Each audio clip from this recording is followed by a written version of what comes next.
Hi friends, welcome to my channel. ఇప్పుడు నేను చదివి వినిపించబోయే చందమామ కథ పేరు సమర్థుడు. దంతపురి రాజ్యాన్నేలే మహారాజు పద్మనందుడు మారువేషంలో దేశ సంచారం చేస్తూ ఒక గ్రామంలో అనుకోకుండా ఉన్న ఫలాన జబ్బుపడ్డాడు. ఆ గ్రామంలో సీతన్న అనే రైతు పద్మనందుణ్ణి సమయానికి ఆదుకొని వైద్యం చేయించాడు.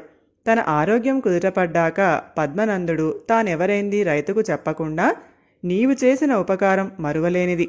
రాజధానిలో నాకు మంచి పలుకుబడి ఉంది. నీకు ప్రత్యుపకారం ఏం కావాలో అడుగు అన్నాడు. రైతు వినయంగా, నాకేం కోరికలు లేవు. నేరకపోయి నా రెండో కొడుకు దండకుడికి చదువు చెప్పించాను. ఇప్పుడు వాడు వ్యవసాయం చేయనంటున్నాడు. ఏ చోటనైనా కొలువులో పెడదామంటే వాడు తలబిరుసు మనిషి, అందరితోనూ కజ్జాలు పెట్టుకుంటాడు. వాడు ముందు ముందు ఏమైపోతాడో అని నాకెంతో బెంగగా ఉంది అన్నాడు. పద్మనందుడు వెంటనే, నీ కొడుకును నాతో పంపించు, వాడి భవిష్యత్తు నేను చక్కదిద్దుతాను, నీకు ఎలాంటి బెంగ అవసరం లేదు అన్నాడు. దండకుడు కూడా రాజధానికి వెళ్ళాలని ఉబలాట పడ్డాడు. తండ్రి సంతోషంగా వాణ్ణి పద్మనందుడితో పంపించాడు. రాజధాని చేరుకున్నాక రాజు దండకుడికి ఒక సత్రంలో బస ఏర్పాటు చేశాడు. ప్రయాణంలో కలిగిన అనుభవాన్ని బట్టి దండకుడు నిజంగానే దుడుకు మనిషి అని, వాడు కొలువుకు పనికిరాడని ఆయన గ్రహించాడు. అయినా రైతుకు ఇచ్చిన మాట తప్పడానికి లేదు. దండకుడిని సత్రంలో వదిలిన తర్వాత రాజు శమంతకుడికి కబురు పెట్టాడు.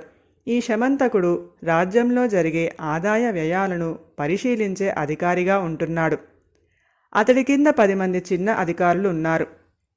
ప్రతి అధికారి వద్ద 12 ఉద్యోగస్తులు ఉంటారు.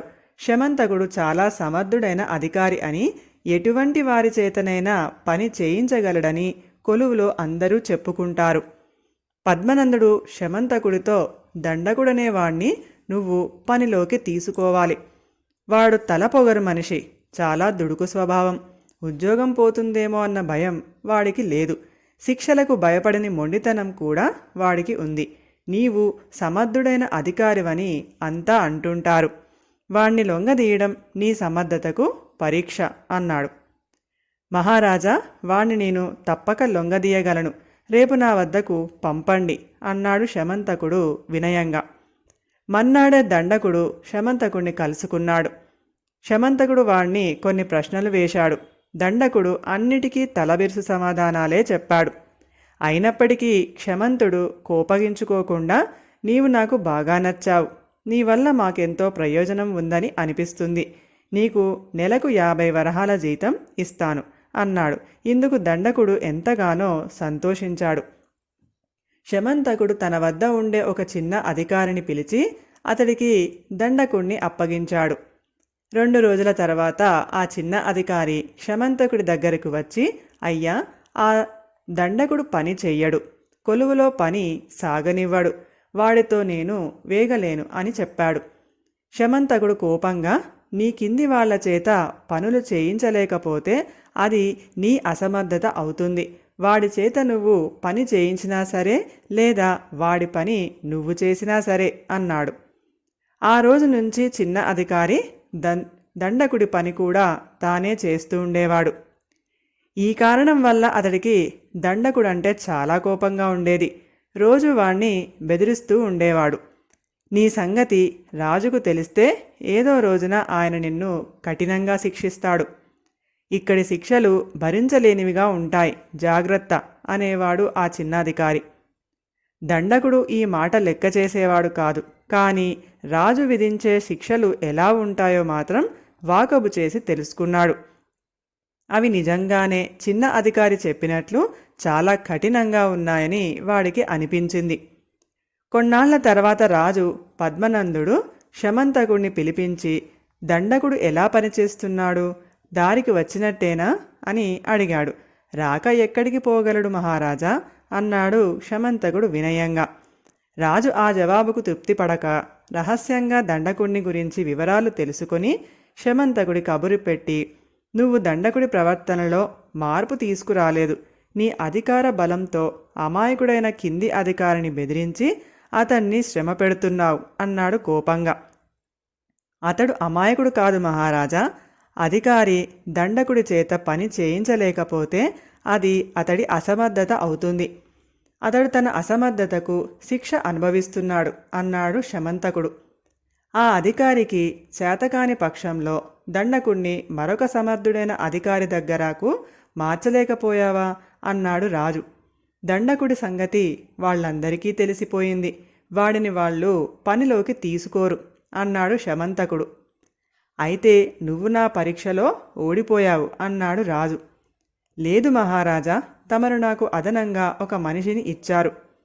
అప్పటి నుంచి అదనంగా ఒక మనిషి చేయగల పని కొలువులో జరిగిపోతుంది అన్నాడు శమంతకుడు.